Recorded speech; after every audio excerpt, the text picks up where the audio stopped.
Assalamualaikum warahmatullahi wabarakatuh. Alhamdulillahirabbil alamin wassalatu wassalamu ala nabiyyina Muhammadin wa ala alihi wa ashabihi ajmain amma ba'du. Kaum muslimin, para pemirsa dimanapun Anda berada, kembali berjumpa bersama kami dalam kajian serial Akhir Zaman yang disiarkan langsung dari studio kami Mahat Imam Syafi'i Maisi Cilacap. Insya Allah selama 1 jam ke depan kita akan membahas dari sekian banyak tanda-tanda hari kiamat, dari sekian banyak serial berkaitan dengan akhir zaman. Dan insya Allah pada pertemuan kali ini kita akan membahas satu topik baru bertemakan penaklukan Baitul Maqdis. Jadi materi ini adalah materi yang sangat bagus, jadi pastikan Anda menyimak obrolan ini sekitar 1 jam ke depan. Bersama saya Supriyadi Al-Khozi dan juga pemateri kita Ustadz Haryanto BSHMH. Assalamualaikum Ustadz. Waalaikumsalam warahmatullahi wabarakatuh. Bagaimana kabarnya pagi hari ini Ustadz? Alhamdulillah, bikhair, ala kulli hal. Alhamdulillah, dengan sedikit masa batuknya ya. Semoga tetap bisa membuat obrolan kita tetap asik dan bermakna seperti itu. Insyaallah. Topik kita ini sepertinya dari judulnya rada berat ya. Bukan konsumsi yang biasa kita baca dalam kehidupan sehari-hari. Apalagi topiknya adalah penaklukan Baitul Maqdis. Mungkin di awal pembicaraan ini banyak di antara teman-teman kita di luaran sana yang belum terlalu mengerti Baitul Maqdis itu apa sih? Apakah Baitul Maqdis itu Masjidil Aqsa? Atau Baitul Maqdis itu sebenarnya sebuah lingkungan, sebuah daerah, atau bagaimana penjelasannya Ustaz? Baik, bismillahirrahmanirrahim. Alhamdulillah, salatu wassalamu ala rasulillah wa ala alihi washabihi wa ala amma ba'd. Sebelum menjawab pertanyaan tadi yang disampaikan, tadi memang disampaikan di awal, ini pembahasan, termasuk pembahasan berat. Dari satu sisi karena mungkin pembahasan, ada sebagian pembahasan asyrat usaha ataupun tanda-tanda hari kiamat itu yang berkaitan dengan kaum muslimin secara khusus, berkaitannya dengan hanya kaum muslimin. Ada juga pembahasan, contohnya pembahasan kita ini memang membicarakan sebuah wilayah yang kaitannya tidak hanya sekedar dengan kaum muslimin saja, tetapi ini wilayah yang bersejarah, yang berkaitan dengan agama selain agama Islam, seperti agama Nasrani dan agama Yahudi. Dan Baitul Maqdis ini adalah sebuah wilayah yang terletak di sebuah negeri yang sekarang kita kenal dengan negeri Palestina.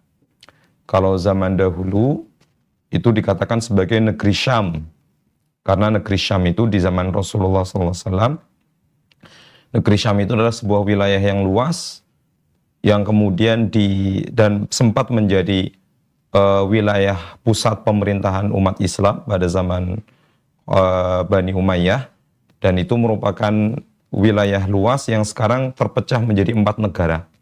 Ada negara Palestina, negara Yordania, Lebanon, dan negara Suriah. Jadi 4 negara itu dulunya adalah satu negara. Dan Baitul Maqdis ini merupakan bagian kecil dari sebuah wilayah yang ada di negeri Palestina, yang mana di dalam Baitul Maqdis ini ada yang namanya Masjidil Aqsa. Jadi mungkin ini sedikit menjelaskan bahwasanya ada perbedaan antara Baitul Maqdis dan Masjidil Aqsa, karena Masjidil Aqsa itu bagian dari Baitul Maqdis. Kan Baitul Maqdis adalah sebuah wilayah, sedangkan Masjidil Aqsa adalah sebuah bangunan, sebuah masjid yang ada di dalam Baitul Maqdis. Dan ini memang negeri Syam secara umum adalah negeri yang bersejarah dan negeri yang penting dalam pandangan Islam, karena banyak para nabi dan para rasul yang mereka berasal dari negeri Syam. Seperti ada Nabi Musa, Nabi Isa, Nabi Yakub, atau nabi-nabi dari keturunan Nabi Yakub, Bani Israel. Kemudian sempat Nabi Ibrahim alaihissalam yang berasal dari Babilonia atau negeri Irak pun pernah sempat hijrah ke negeri Syam. Dan ini merupakan negeri yang memang diberkahi oleh Allah Subhanahu wa taala. Bahkan Allah Subhanahu wa taala menyebutkan ketika mengisahkan tentang kisah Nabi Sulaiman dalam surat Al-Anbiya ayat 81, Allah taala berfirman, "Wa li Sulaiman ar-riha 'asifatan tajri bi amrihi ilal ardi allati barakna fiha." Dan telah kami tundukkan bagi Sulaiman angin yang sangat kencang tiupannya, yang berhembus dengan perintahnya ke negeri yang telah kami berkahi. Yaitu yang dimaksud dengan negeri yang diberkahi di sini adalah negeri Syam. Sebagaimana kita tahu, kerajaan Nabi Sulaiman itu berada di negeri Syam. Dan Nabi SAW juga pernah berdoa kepada Allah Subhanahu wa taala dengan doanya, Allahumma barik lana fi syamina. Ya Allah, berkahilah kami pada negeri Syam kami. Jadi pembahasan kita ini adalah tentang penaklukan Baitul Maqdis adalah sebuah wilayah yang sangat penting dalam Islam karena merupakan wilayah yang bersejarah yang berkaitan dengan para nabi dan para rasul dan negeri yang memang didoakan oleh Rasulullah SAW sebagai negeri yang diberkahi oleh Allah Subhanahu wa taala. Jadi kalau kita, ini buat orang yang masih awam banget ya, bahasa sederhananya, kalau kita menyebut Baitul Maqdis, maka kata lain adalah negeri Syam. Yang dahulu negeri ini sebenarnya adalah satu tempat yang utuh. Kemudian di era sekarang kita mengenal ternyata terpecah menjadi 4 negara bagian. Yang salah satunya adalah Palestina. Di mana di negara ini terdapat satu masjid yang semua orang sudah tahu, yaitu Masjidil Aqsa. Nah, dari sini kan mulai ada gambaran bahwa obrolan kita bakal kemana gitu. Nah, maka dari sinilah kita mungkin perlu langsung ditegaskan seolah ini tempat yang istimewa yang Allah langsung membahasnya di dalam pembelajaran kita di agama Islam ini. Jelas pembahasan ini atau bagaimana Allah menyebutkan ini menunjukkan akan keistimewaannya kan. Maka apa sih sebenarnya yang menjadi keistimewaan dari dua tempat yang kita bahas sekarang ya? Dari Baitul Maqdis dan Masjidil Aqsa. Apa keistimewaan paling terlihat dari dua bagian ini, Ustaz? Tadi disebutkan di awal, disebutkan dalil dari Al-Quran dan Sunnah berkaitan masalah keistimewaan negeri Syam secara umum.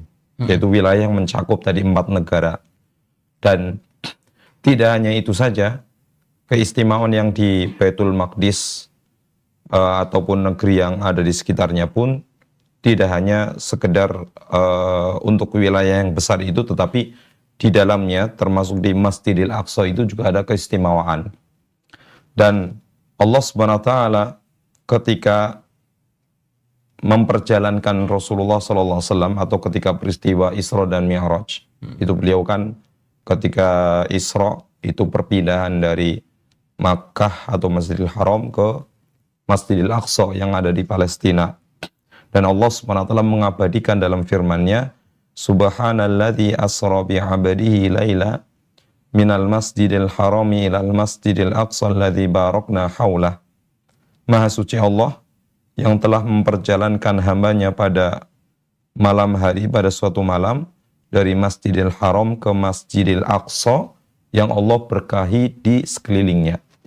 Jadi secara umum negeri Syam yang sangat luas itu diberkahi, dan secara khusus Masjidil Aqsa dan yang sekitarnya itu juga diberkahi oleh Allah Subhanahu wa taala. Jadi di sini Baitul Maqdis dan Masjidil Aqsa yang ada di dalamnya mendapatkan 2 keberkahan. Keberkahan secara umum negeri Syam itu sendiri, dan keberkahan ketika itu dijadikan tempat peristiwa Isra dan Mi'rajnya Rasulullah SAW.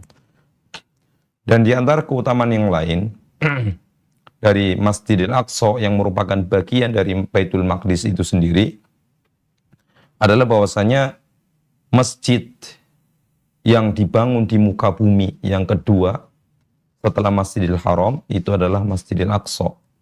Sebagaimana dalam sebuah hadis dari sahabat Abu Dzar radhiyallahu taala anhu, dia pernah bertanya kepada Rasulullah, "Ya Rasulullah, masjid apakah yang dibangun pertama kali di muka bumi?"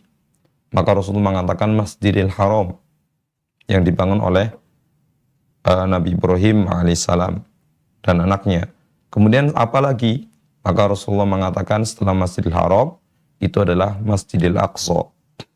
Kemudian sahabat tersebut bertanya, Rasulullah, berapa jarak antara pembangunan Masjidil Haram dengan Masjidil Aqsa? Jaraknya adalah arba'ina sanah, yaitu 40 tahun. Jadi setelah Masjidil Haram selesai dibangun, 40 tahun kemudian dibangun Masjidil Aqsa. Jadi ini keutamaan merupakan tempat sebagai pelopor, tempat yang diberkahi oleh Allah Subhanahu wa taala di muka bumi setelah Masjidil Haram kemudian Masjidil Aqsa. Dan di samping itu karena Ini merupakan tempat yang sangat istimewa, makanya sebagaimana kita tahu dalam sejarah, kiblat pertama kaum muslimin itu adalah mengarah kepada Masjidil Aqsa. Sebelum Rasulullah SAW itu sholat menghadap Ka'bah, maka dahulu kaum muslimin itu menjadikan Masjidil Aqsa sebagai kiblatnya. Dan ini kiblat para nabi dan para rasul sebelumnya. Kemudian setelah itu baru dirubah karena Nabi Muhammad SAW menginginkan supaya kiblat kaum muslimin ke masjid yang dibangun oleh bapaknya, yaitu Nabi Ibrahim alaihissalam. Dan Allah Subhanahu wa taala mengabadikan dalam firman-Nya, "Qad nara taqalluba wajhika fis sama, falanuwalliyannaka qiblatan tardaha, fawalli wajhaka syatrul Masjidil Haram." Dan sungguh kami sering melihat engkau mukamu menengadah ke langit, dan sungguh kami akan memalingkan kamu ke kiblat yang kamu sukai. Palingkanlah mukamu ke arah Masjidil Haram. Jadi dahulu Rasulullah SAW awal keislaman itu sholat menghadap Masjidil Aqsa.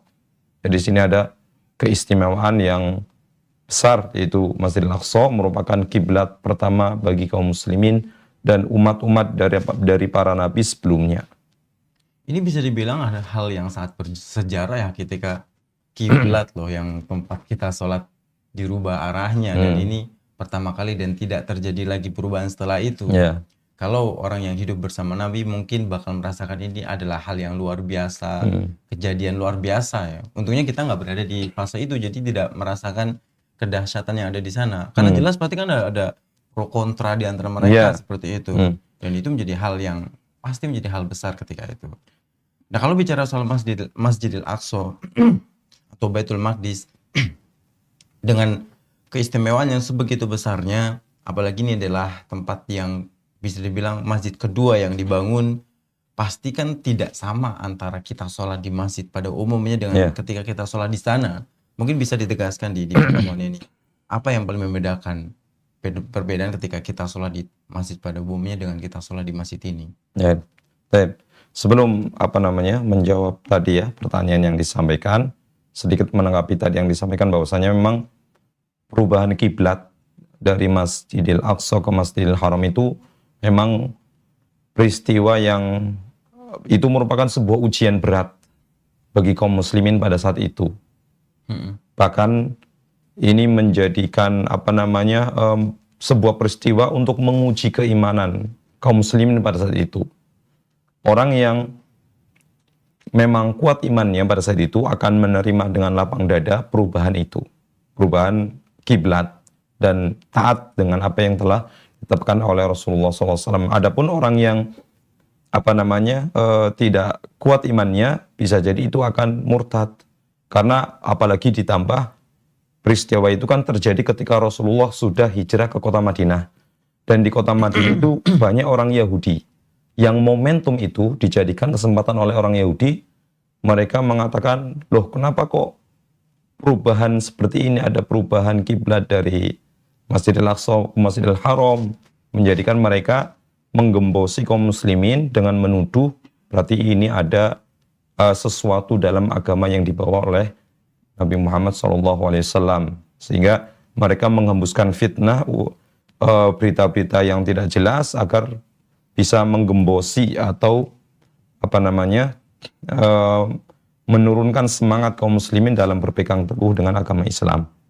Dan tadi memang ada keistimewaan selain memang tadi kita berbicara secara umum keistimewaan dari negeri Syam. Kemudian lebih mengerucut lagi keistimewaan dari Masjidil Aqsa. Kemudian lebih spesifik lagi adalah keistimewaan ibadah di Masjidil Aqsa. Karena sholat di Masjidil Aqsa itu pahalanya berbeda dengan sholat di masjid-masjid lainnya, kecuali Masjidil Haram dan Masjid Nabawi. Karena Nabi SAW itu pernah mengatakan, fadlus salati fil Masjidil Haram ala ghairihi bima'ati alfi salah. keutamaan ataupun kelebihan sholat di Masjidil Haram dibanding sholat di masjid-masjid lainnya itu sebesar 100.000. Jadi kalau sholat di Masjidil Haram itu nilainya 100.000 kali lipat lebih baik, lebih besar dibanding sholat di masjid lainnya. Wa fi masjidi alf sholah.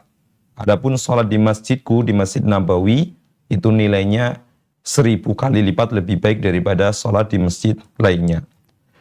Wa fi masjidi Baitul Maqdis khomsumi'ati sholah.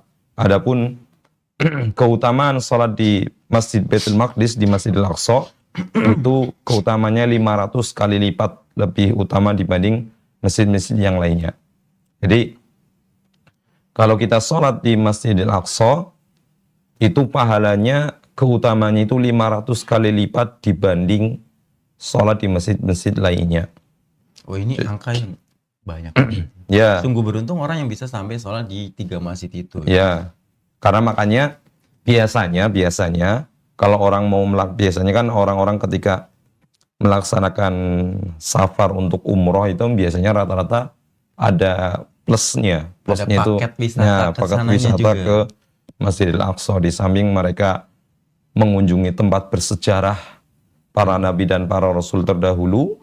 Di situ ada kesempatan untuk melaksanakan sholat yang nilainya 500 kali lipat lebih utama dibanding sholat di masjid-masjid lainnya.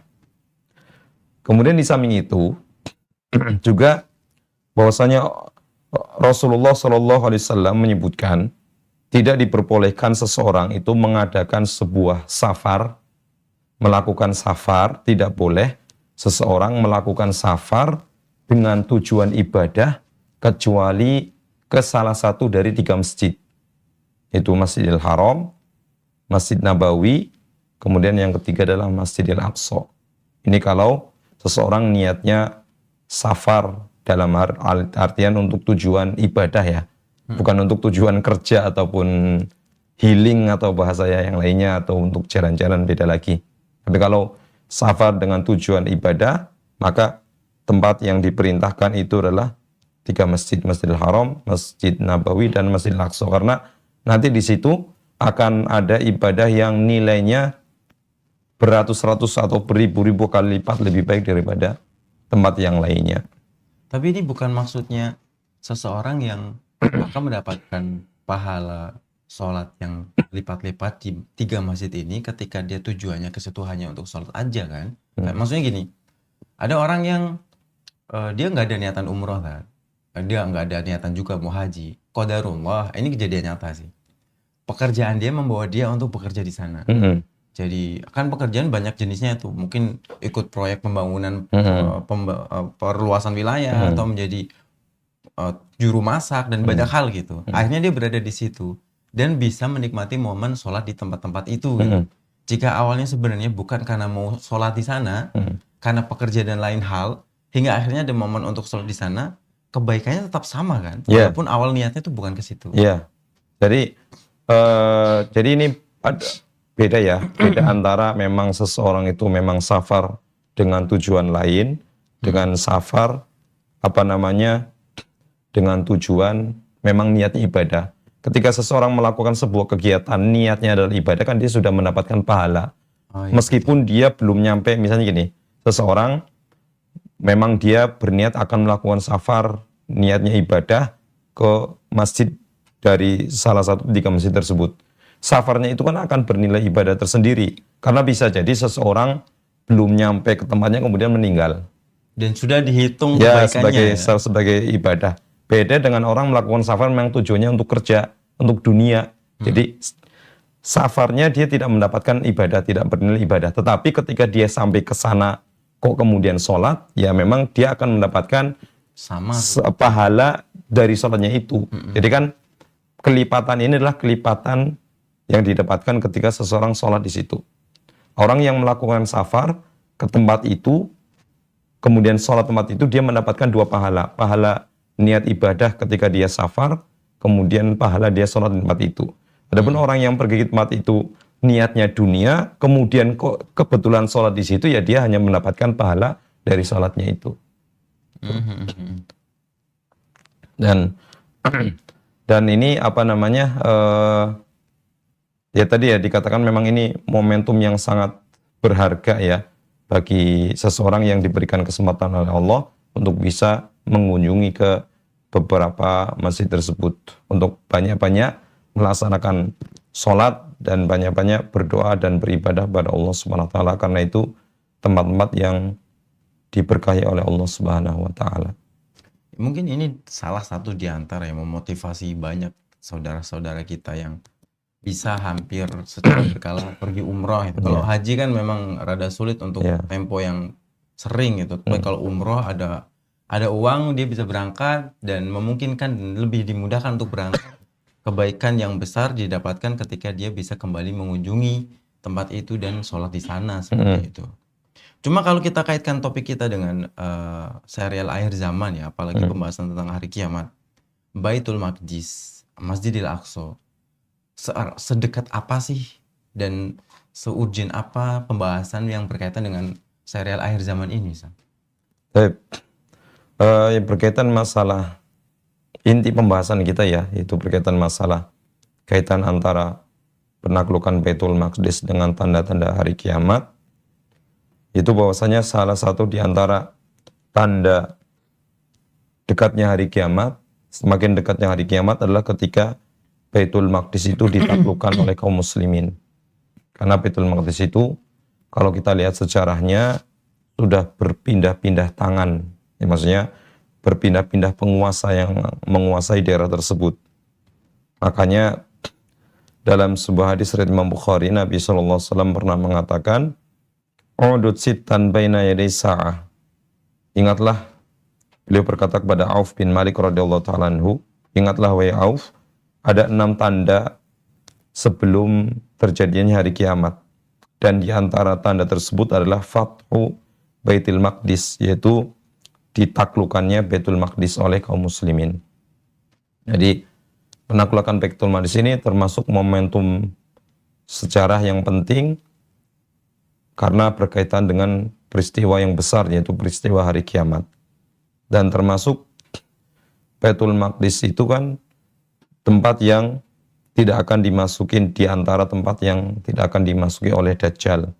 Hal ini berdasarkan hadis riwayat Imam Ahmad, yang mana para rijal, yaitu para sanadnya itu adalah siqat, yang menyebutkan di antaranya adalah ketika Dajjal tinggal di bumi selama 40 hari, yang sehari pertama seperti setahun, sehari kedua seperti 1 bulan, sehari ketiga seperti 1 pekan, hari-hari berikutnya seperti hari-hari biasa.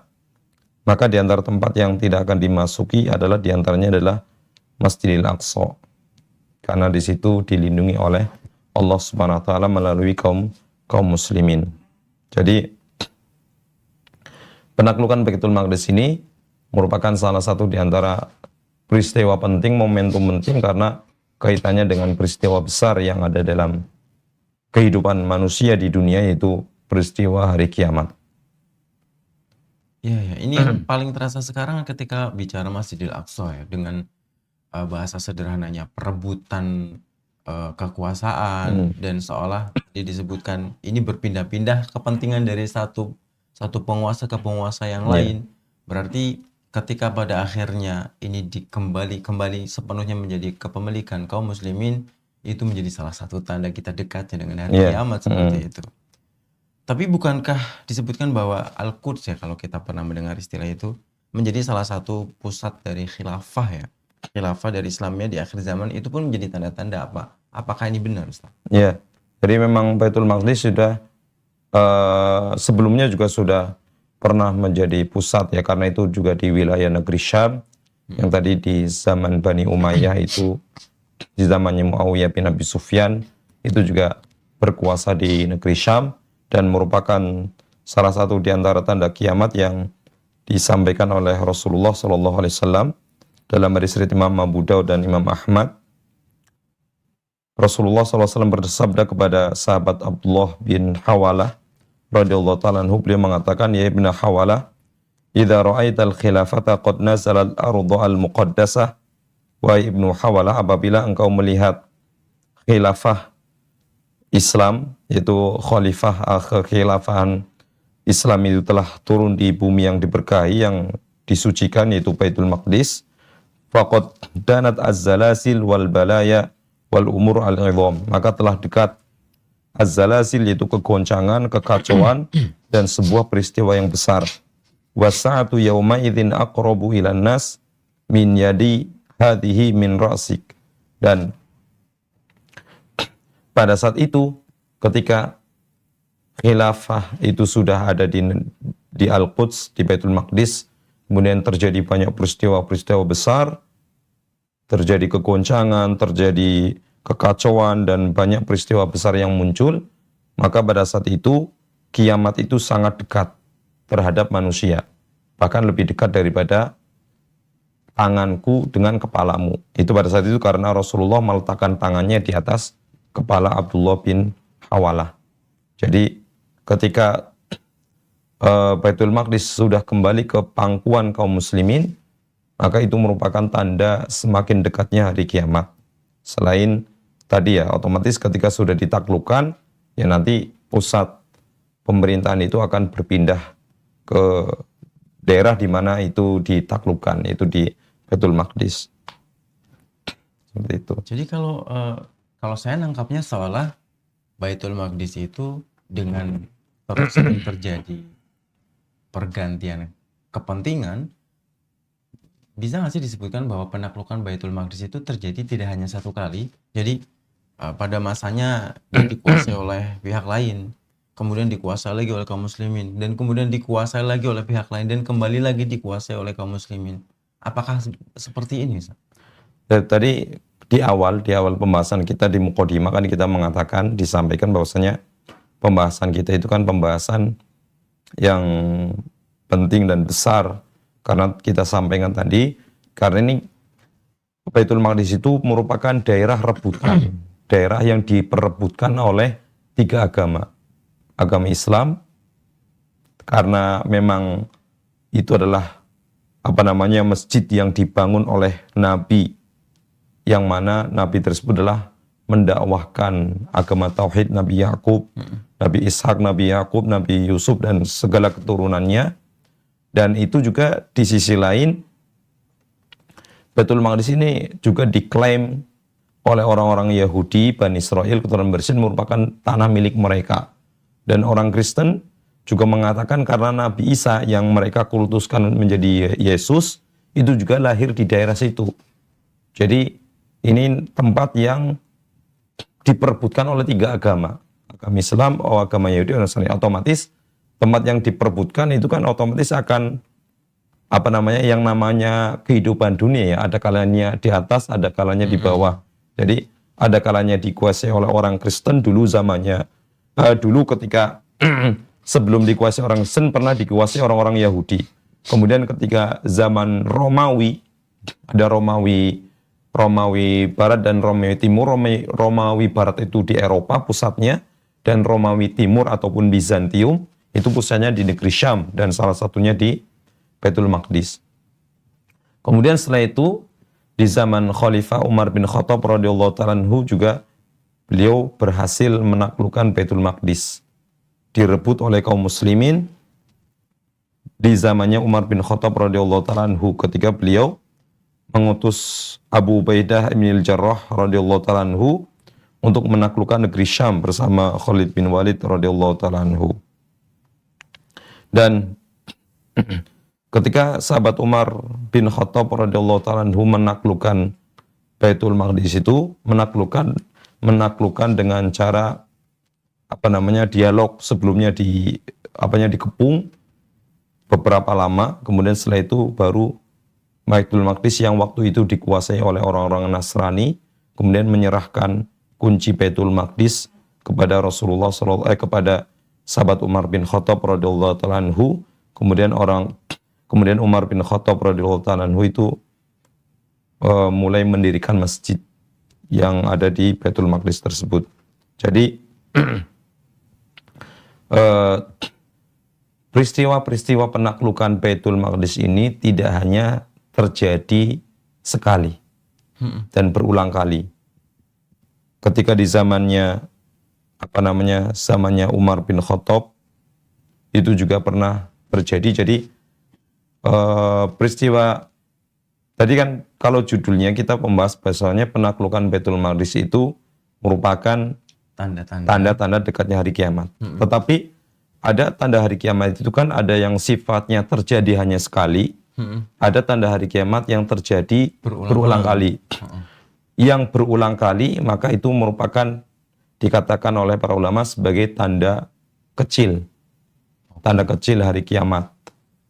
Seperti munculnya para pendusta yang mengaku para nabi, itu kan munculnya tidak hanya sekali tapi berulang kali.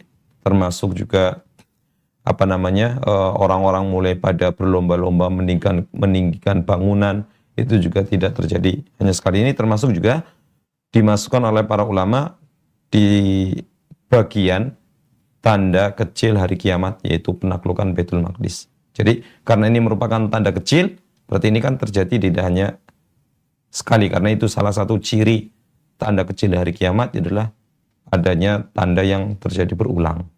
Jadi pertama adalah itu sudah pernah terjadi di zamannya Umar bin Khattab radhiyallahu ta'ala. Tapi kemudian direbut lagi oleh orang-orang Nasrani, dikuasai oleh orang-orang non-Muslim.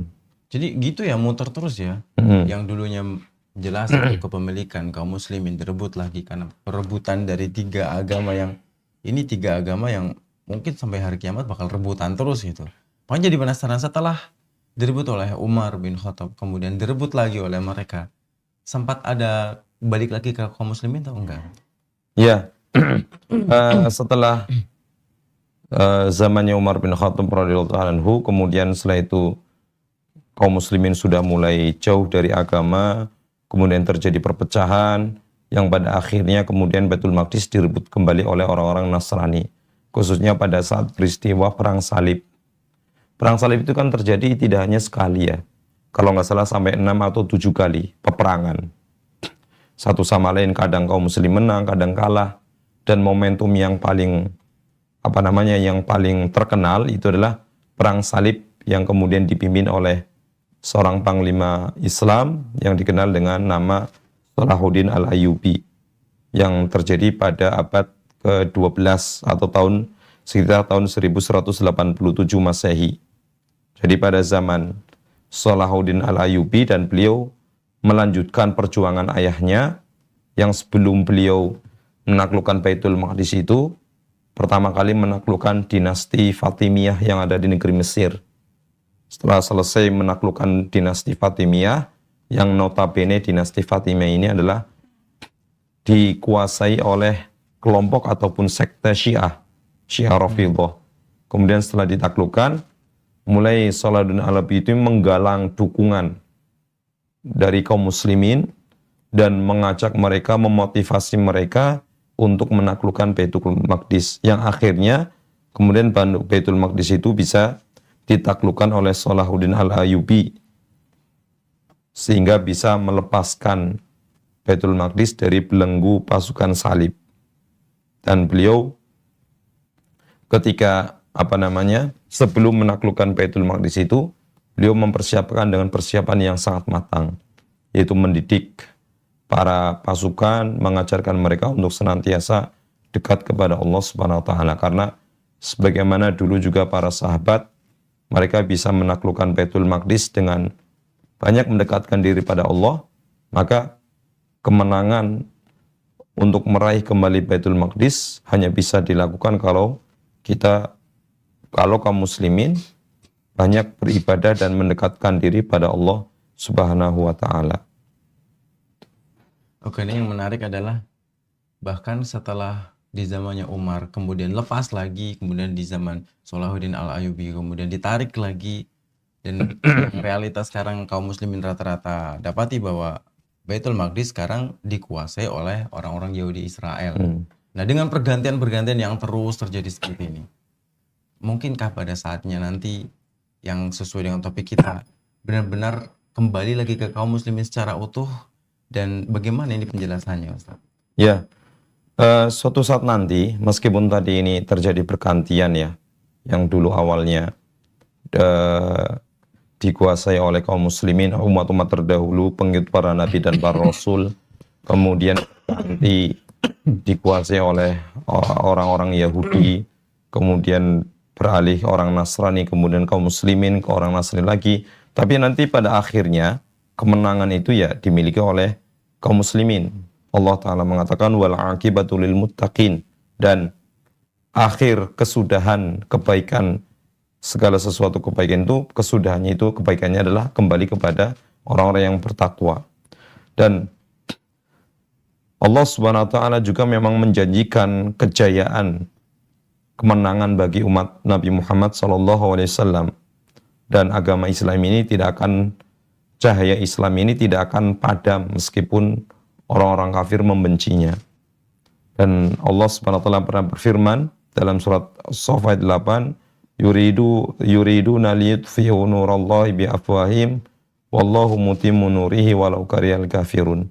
Dan mereka orang-orang kafir menginginkan untuk memadamkan cahaya agama Allah dengan mulut-mulut mereka, tapi Allah tetap menyempurnakan cahayanya meskipun orang-orang kafir benci.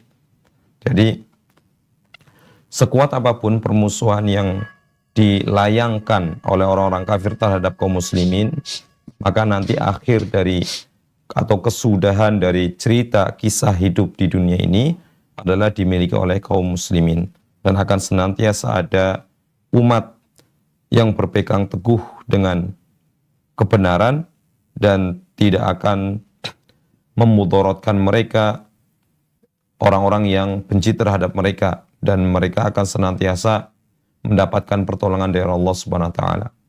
Hanya saja kalau ditanya kapan, tahun berapa, tanggal berapa, ya kita tidak tahu.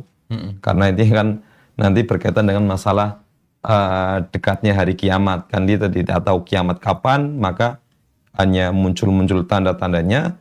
Tapi ketika Baitul Maqdis itu sudah ditaklukkan kembali oleh kaum muslimin, maka itu akan semakin dekat, merupakan tanda semakin dekat munculnya hari kiamat. Jadi ketika ada orang-orang, ya ada sebagian orang yang menanyakan kapan nih, berapa tahun lagi nih, tahun berapa nih, atau bahkan ada sebagian orang yang meramal atau menentukan sekian tahun lagi, sekian puluh tahun lagi, ya kita tidak tahu. Karena itu hanya Allah Subhanahu wa Ta'ala yang tahu kapan secara pasti terjadinya penaklukan yang kesekian kalinya atau yang terakhir kalinya sebelum terjadinya hari kiamat. Oke, ini yang menarik adalah kalau dengan perebutan-perebutan yang terus berganti seperti itu, dan kemudian sekarang kita dapati mereka masih dikuasai oleh orang-orang Yahudi, menjadi pertanyaan besar adalah mengapa di era sekarang, karena kan kita tidak tahu ya pergantian itu bakal terjadi berapa kali lagi gitu. Nah di era sekarang mengapa sepertinya terlihat bahwa kaum muslimin kesulitan untuk bisa menguasai mereka secara penuh di era sekarang gitu. Apa sih penyebab kalau dari segi syariat Islam melihat ini? Ya. Jadi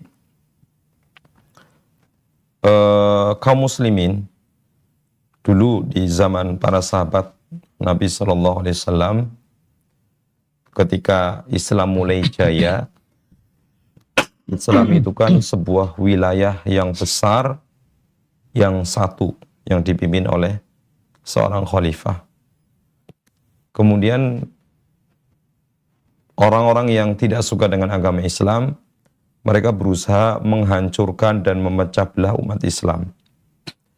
Sehingga ketika terjadi perang dunia, baik satu ataupun dua, kemudian negara-negara Islam yang dulunya satu, kemudian dipecah-pecah.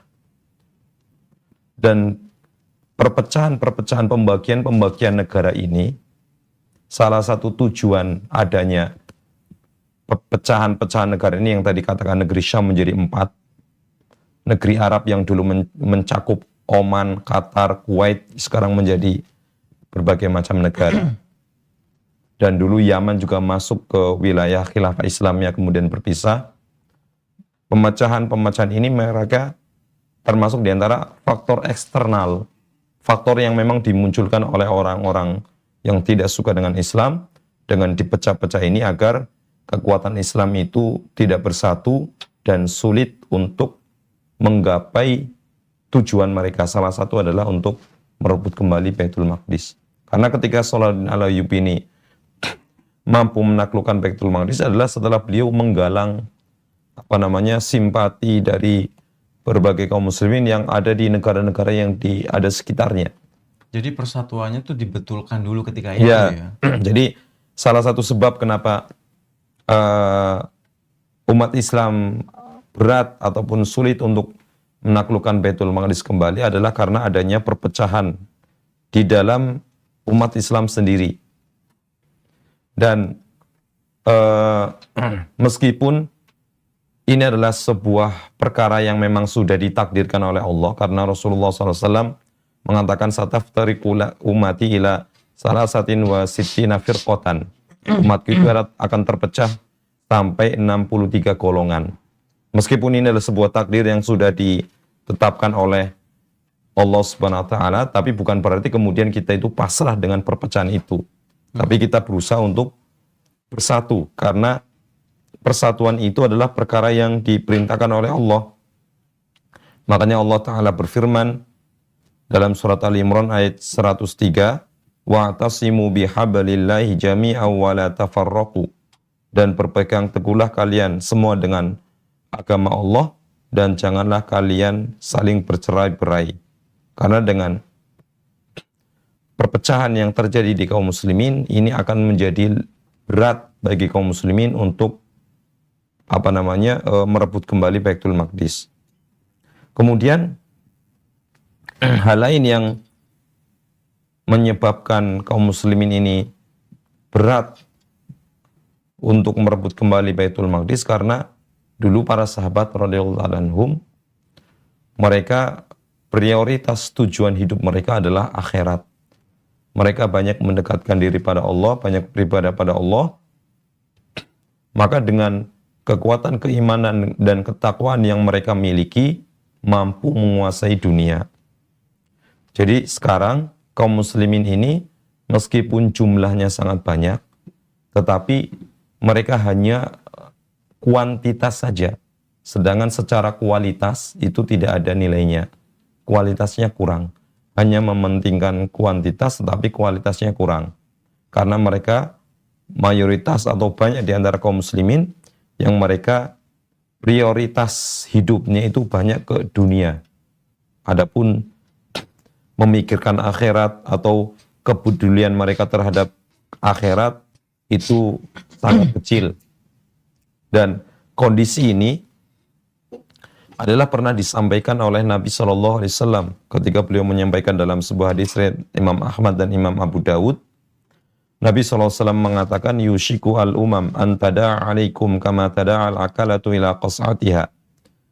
Tidak lama lagi akan ada masa di mana umat-umat selain Islam, mereka saling bergotong royong untuk menggerogoti kaum muslimin, sebagaimana seseorang itu berkumpul untuk menyantap sebuah hidangan. Maka para sahabat berkata, ya Rasulullah, amin qillati nahnu yauma idzin, apakah karena kami jumlahnya sedikit sehingga kami dikeroyok dari berbagai macam kelompok? Maka Rasulullah mengatakan, bal antum yauma idzin kasir walakinnakum husa ka husa isail. Kalian itu pada saat itu jumlahnya banyak, secara kuantitas itu banyak, tetapi kualitasnya tidak ada, sehingga seperti buih yang yang berada di atas lautan yang bisa dibawa kemana-mana, tidak memiliki pendirian yang kuat. Jadi kepedulian kaum muslimin terhadap agamanya sendiri yang kurang, ini menyebabkan pertolongan Allah itu belum datang.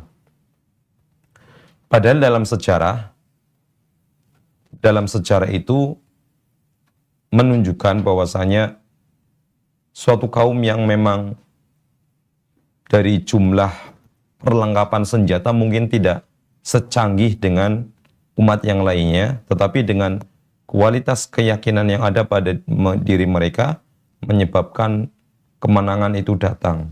Sebagaimana dulu ketika awal-awal keislaman terjadi perang Badar, kaum muslimin jumlahnya hanya 313 sampai 317, orang kafir Quraisy jumlahnya 1000, persenjataannya lebih banyak orang kafir Quraisy, tetapi kemenangan ada pada umat Islam. karena keimanan dan keyakinan mereka yang kuat terhadap Allah Subhanahu wa taala. Begitu pula jangan jauh-jauh di Indonesia misalnya. Indonesia kan dulu dijajah oleh negara-negara Eropa beratus-ratus tahun gitu ya, dikatakan dalam pelajaran sejarah. Tapi dengan persenjataan kita yang minim, tapi dengan keyakinan yang sangat kuat kepada Allah, akhirnya kita bisa merdeka.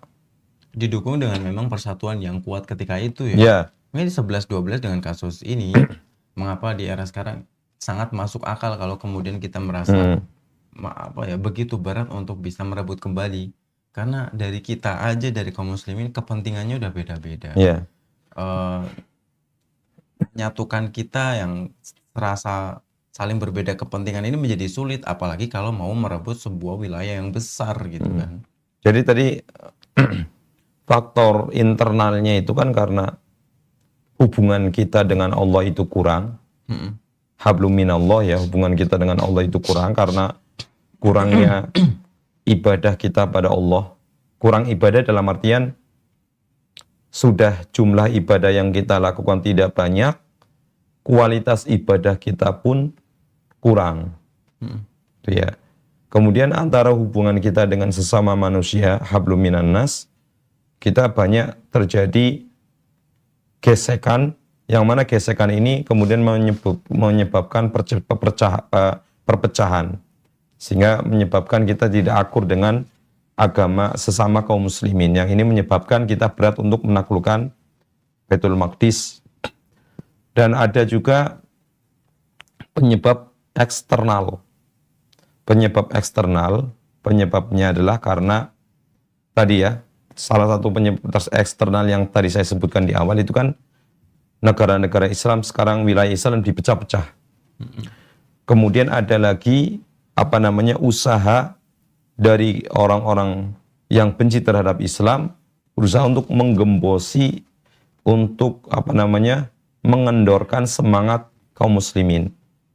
Di antaranya adalah mereka berusaha bagaimana supaya kaum muslimin itu merasa kecil di hadapan mereka. Merasa diri kita, kayaknya nggak mungkin menang nih, karena persenjataan mereka yang sangat canggih, teknologi mereka yang sangat maju, kemajuan ilmu dunia pada mereka yang luar biasa, sehingga menyebabkan mereka itu merasa minder dan tidak mau berusaha untuk bersaing dengan mereka. Ini satu hal yang paling kerasa Ustaz, di antara hal yang saya pernah baca di kolom komentar itu, ketika lagi ramainya Palestina dengan banyak sekali serangan bom seperti itu, kemudian beritanya tersebar di mana-mana, ada satu komentar yang itu menarik perhatian saya gitu, bahwa hati-hati dengan kita nge-share ini justru menunjukkan ke dunia bahwa kekuatan mereka besar itu. Mungkin hal seperti ini juga yang menjadi sorotan kita Ustaz ya. Jadi sebenarnya di antara cara agar trik dalam berperang, salah satu cara agar kita bisa menang itu kan kita berusaha untuk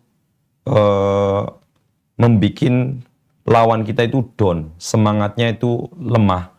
Dan salah satu semangat agar musuh kita lemah itu kan kita menampilkan seolah-olah kita adalah memiliki segalanya, kita memiliki kekuatan. Padahal kekuatan secanggih apapun, ketika mental orang itu tidak kuat, ya dia tidak bisa memanfaatkan, tidak bisa memaksimalkan apa yang dia miliki. Dan salah satu yang pernah saya ketahui bahwasanya kita tahu ya, di dunia perfilman yang dulu mungkin kita sering lihat film itu kan, banyak film-film yang menggambarkan, seolah-olah mereka itu punya superhero yang bisa menguasai dunia. Meskipun itu adalah sesuatu yang cerita yang fiksi, kita tahu itu fiksi. Tetapi ketika fiksi itu diulang-ulang, dipertontonkan kepada kita dengan jumlah yang sangat banyak, jadi akan muncul di imajinasi kita seolah-olah mereka itu sudah menguasai dunia padahal belum melakukan apa-apa. Hanya melakukan di dunia, di media sosial saja. Seperti misalnya kalau kita ya seperti musim pemilu ini kan muncul sebuah istilah, kalau sebuah kebohongan itu dilakukan berulang-ulang, awal muncul kebohongan kita akan mengingkari, kita akan berusaha mengkanter kebohongan tersebut. Tapi ketika kekuatan untuk menyebarkan dan mengulang-ulang kebohongan itu terus berlanjut, orang akan memandangnya sesuatu hal yang lumrah saja, hal biasa saja gitu. Begitu pula banyaknya dana yang digelontorkan oleh mereka, orang-orang yang membenci Islam, dengan membuat film-film yang menggambarkan seolah-olah di dunia ini superhero itu milik mereka. Di dunia ini penyelamat dunia adalah mereka. Di dunia ini kalau terjadi muncul monster besar ataupun mungkin luar angkasa turun batu meteor dari langit turun, kemudian yang bisa melakukan adalah mereka.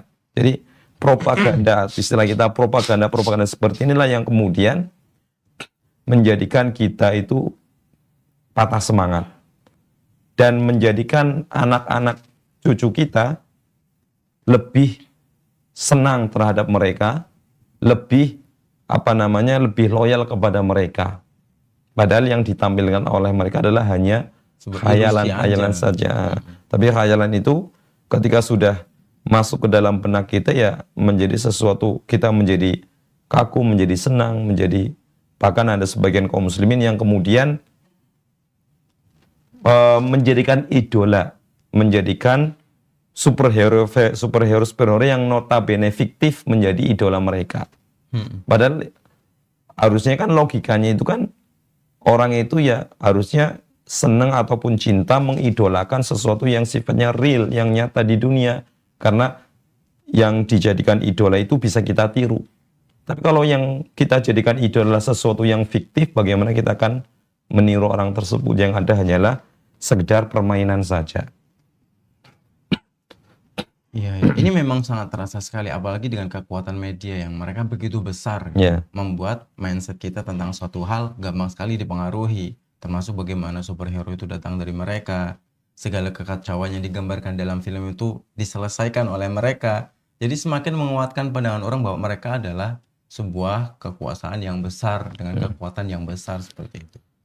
Kenapa memang hal yang paling kita tegaskan bahwa perpecahan umat Islam di dalamnya pun sudah sepertinya menjadi masalah yang besar yang perlu kita garis bawahi gitu, Ustaz, ya.